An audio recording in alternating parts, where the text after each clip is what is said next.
Voilà. Alors, ce local, c'est pas la cuisine. Ce local, c'est ce que j'appelle le labo. Je me suis offert pour mes 40 ans de métier.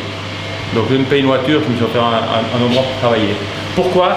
Tout simplement parce qu'ici, on arrive à travailler dans des bonnes conditions pour de la recherche. C'est-à-dire qu'on n'a pas besoin de se dire on a un gars qui part des poissons à côté de nous, tout ça, ou fait la pâtisserie. On voulait un local où on était seul pour travailler et vraiment pour la recherche. Maintenant, ce qui est bien lorsqu'on cherche, c'est savoir ce qu'on cherche si on veut trouver. Et ça, c'est la question à se poser, qu'est-ce qu'on cherche? Et qu'est-ce qu'il cherche un cuisinier? Un cuisinier aujourd'hui, il cherche le goût. Moi, j'entends tous les jours le produit et le goût. Alors, si on cherche le goût, qu'est-ce que c'est le goût? Ben, ça, on devrait l'apprendre dans les écoles de cuisine. Le goût, c'est 95% le nez et seulement 5% la bouche. Alors, si c'est 95% le nez, eh ben, séparons l'odeur du goût dans un produit. Et on va regarder ce qu'on peut faire avec. Ici, on a un appareil qui est un évaporateur à basse température. On va sortir, ici c'est du cacao, on va sortir le goût du cacao, l'odeur du cacao pour l'ajouter ici. PA va mettre en route l'appareil qui est mon chef de cuisine et vous allez comprendre dans 5 minutes comment ça fonctionne.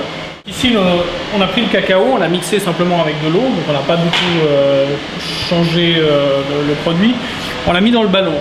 Le ballon est dans un bain-marie, le bain-marie est contrôlé par une sonde ici. Donc on ne va pas dépasser les 40 degrés, là il indique 41, mais quand on va mettre l'azote, ça va descendre un petit peu, on va atteindre les 40. Dans le ballon et dans le bain-marie, si on regarde ici, il y a un petit bâtonnet blanc, c'est un agitateur magnétique que je mets en route maintenant et ça nous permet d'avoir une température homogène pendant tout le processus, ce qui nous permet vraiment d'avoir un résultat optimal. Ici au centre, on a un bain d'eau comme une distillation classique, donc les vapeurs vont monter, vont passer dans une sorte de serpentin et vont être condensées par ce bain d'eau pour être projetées à l'état liquide dans ce ballon et congelées par l'azote liquide. Ensuite, on met sous vide. Il faut juste que je laisse ça. Et ici, par le processus de sous vide, on va avoir une ébullition à 40 degrés.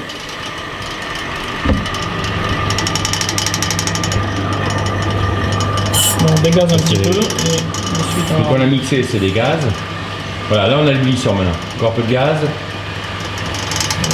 Voilà, là, voilà, ça bout. Ça bout à 40 degrés. Donc maintenant, on va retirer toutes les odeurs du cacao, on va les amener ici.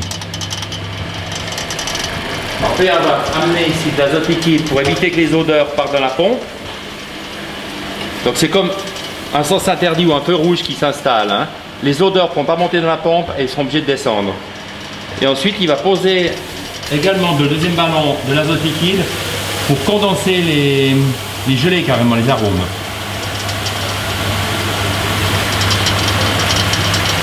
Donc c'est toujours à basse température pour avoir l'olfactif d'un produit cru, pas cuit.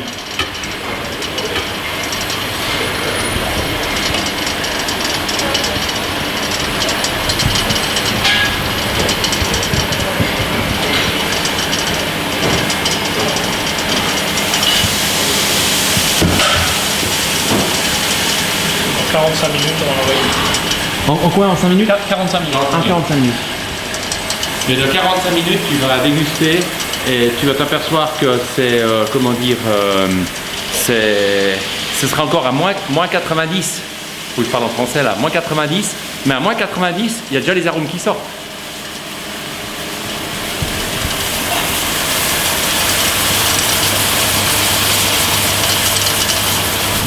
Alors, le résultat, après 45 minutes, on va obtenir un liquide quand il sera dégelé, qui sera comme ceci. Par exemple, là, on a du cacao.